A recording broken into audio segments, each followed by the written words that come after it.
Yes, Bangalore, the wonderful city famous for, good weather, startup, techies and traffic. I always hear about people complaining about traffic. So today I decided that once and for all, I'm going to solve the problem. So this is the Bangalore city. So in order to solve traffic, we need to find the places where the traffic is the worst and find out the cause of it and make sure that you can fix it. So let's start with this map here. We have, our standard candidates of famous traffic joints. There's Mekri Circle, Silk Board Junction, Marathalli Bridge, Tin Factory, Kerpuram Hanging Bridge.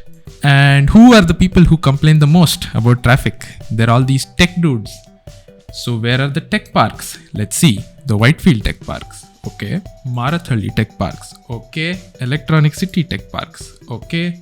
Airport Road Tech Parks. Okay. So I don't know if you see here. I wonder who the traffic is. I'm not saying that these are the only tech parks in the city. There are other tech parks which are also near the famous traffic points. But there are no tech parks on this side except for this one tech park here. Are IT parks the only cause of traffic? Here's the map on a Friday evening for you to verify that. There are only two areas with a lot of traffic. One is this junction, which is a road from Whitefield, and the other is this junction, which is a road from Marathalli or Bengaluru or Electronic City. And no other entrance to Bangalore has remotely as much traffic as these two. And IT parks are the only thing which sets these two apart from the rest.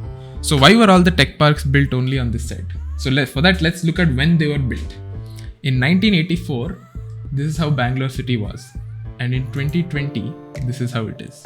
So basically Bangalore ended at this area. There were no tech parks here. These are all just farmlands. And in 2020, the city has gone from here all the way to here. So now, when were the tech parks built? Let's see, 1984. Okay. 1993. Still seems to be a lot of farmland here. 1999. There's a road here. This is Outer Ring Road. They constructed this, assuming that the city would go even beyond this road. Okay, let's see 2004. Still seems to be farmland here. 2005. Okay, some construction has started here. 2006. Even more construction has started here and here. 2007. 2008. 2013. Yep. So by 2013, all the IT parks were up and running in this area, as you can see. So why did they build all the tech parks in this area? The thing is, this was the outskirts of Bangalore. So it was agricultural land. It was probably cheap to buy. But why did they build it only on these outskirts and not on these outskirts? Well, that's because in 2008 or in 2006 rather, when the construction started, this was the airport of Bangalore, the only airport of Bangalore. So they probably thought that, let's build the offices close to the airport so that it's convenient for people to come and go. But then in 2008, this airport got closed and the new Bangalore airport opened over here. So effectively, all these people got scammed. How would you hold someone accountable for allowing all the tech parks to be built here? To be fair, all the buildings were probably approved in 2005 when there was no internet at all. So no one could have probably estimated that IT would grow so big and in Bangalore. So I think you can cut them some slack and say that, it is something which nobody could have predicted. Now, before looking into any solution, we need to make sure that this problem doesn't get any worse. For that, I decided to look into the BDA's land use plans. So there's this website called OpenCity where you can get all sorts of public documents. You get land use maps, ward maps, and even random things like traffic signal timings as well. For our interest, we have these maps. So this is the existing land use of 2015 and this is the proposed land use of 2031. So let's look at these side by side. So these are the two land use maps. If you see here, the pink here stands for industrial area by the key here. You can see that, there's a lot of industrial area here and, in our tech park locality in Electronic City, in Marathalli and in Whitefield. The largest industrial area is on the northwest here, but these are not tech industries. They are the non-software industries, which don't house people as densely as tech industries. So if you look at the map here, there isn't as much traffic in these areas, even though there is a lot of industry. So there are a lot of tech parks present here. This is 2015 and this is 2031. There doesn't seem to be a plan to, increase the number of IT offices anywhere soon. There is, a neat shaping up of these purple spaces in these areas. But there don't seem to be a large number of IT offices coming up anywhere in this problem area. Now that we have clarity on what the problem is and how the problem is not going to get worse, let's look at some solutions. Solution 1, Namma Metro. Metro Phase 2 marked in blue and Phase 2A marked in green are going to cover the tech park areas and bring them into the metro network. The metro is cheap and it goes all over the city. But the problem is Metro Phase 2A is not going to be completed at least until June 2025, probably longer.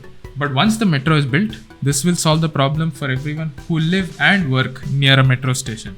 And if you don't live near a metro station, then you require a better bus network. Speaking of buses, they themselves are a solution. They add last mile connectivity to the metro and a direct solution on their own. But there just aren't enough regular and timely AC buses on the street right now for a comfortable ride on a hot summer morning. So this one is on the government for now. Next solution, cycling lanes. Cycling lanes, cheaper than cars, gets you fit as well. And it also helps that the southeastern area of Bangalore has a very flat terrain as well. So the problem with cycling lanes is that they are risky, one. And second thing is there is a chicken and egg problem of infrastructure and demand. People don't use cycles because there isn't enough infrastructure, and the government doesn't build enough infrastructure because there aren't enough people cycling. And this one is on the general public and the government. How do we incentivize cycling? Good infrastructure not only on the roads but at offices as well, with parking lockers and shower rooms. Incentives would also go a long way, and Cycle to Work is one such program which quantifies the benefits of people who cycle to work. See if your company is here for some rewards potentially. There are several cycling clubs and groups as well, so you shouldn't have problem finding company to cycle to work as well. This is one step towards solving the problem of infrastructure and demand. This meter measures the number of cycles passing by this post on any given day. This gives a clear, objective picture of the demand, which can be used to further decide whether infrastructure needs to be built or not. How would it matter to you? Your company probably has a cab service, that's understandable, but something has to change. Everyone who complains about the traffic are the traffic themselves, and if no one moves away from cars, the problem will just never be solved. You adopting better modes of transport is the only way you can take the solution into your own hands and also increase the demand for such modes of transport, which will lead to better quality of transport being built as well. The decision is now yours.